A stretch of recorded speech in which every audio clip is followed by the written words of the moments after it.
This is Debbie with Minus San Antonio, and I'm here to talk to you about buyer closing cost. We get this question quite a bit from both first-time home buyers and buyers that have bought homes before. But where are they? Well, let me take you back to a more broad term called cash to close. Cash to close is the amount of money a buyer needs to bring to a transaction in order to actually close on a home. It's divided into two different things. The first one is your down payment, and your second one are your closing costs. Let's start with down payment. The amount of money you put down is most of the time going to depend on the kind of financing that you have. So for example, if you have a VA loan or a USDA loan, your amount can be as little as 0%.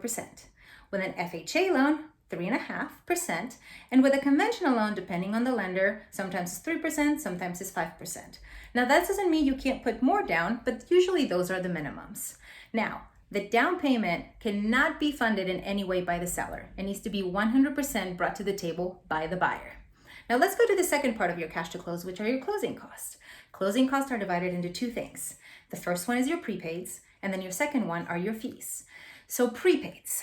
Now, when you make your mortgage monthly payment, it's divided into four things. Your first one's your principal, which is the amount you pay to push down the amount that you owe on your mortgage.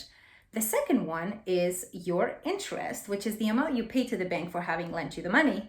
The third one is your taxes. And your fourth one is your homeowner's insurance. Now, this is paid on a monthly basis and put by your mortgage company into an escrow account, so it accumulates throughout the year and they pay at the end of the year.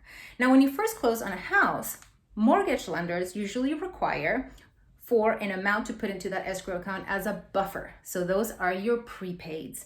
Usually it's anywhere between 6 months, 9 months, or to a year of taxes, and about a year of homeowner's insurance. Again, these amounts vary, but these are put into your escrow account. So essentially your prepaids are still your money. Now the second one are fees.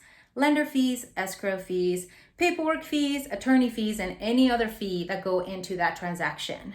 Now keep in mind that closing costs, unlike the down payment, can be covered by the seller depending on the negotiation of the deal. So you can talk to your real estate agent about the possibility of negotiating closing costs to be paid for by the seller. Now it's really going to depend on the kind of market you're in, if there's multiple offers. Anyway, there's plenty of situations, which is why we always recommend for you to talk to an expert like us at Minus San Antonio.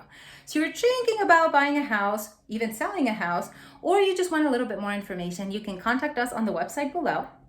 You can text us, email us, schedule a virtual consultation, and we look forward to answering any questions you may have.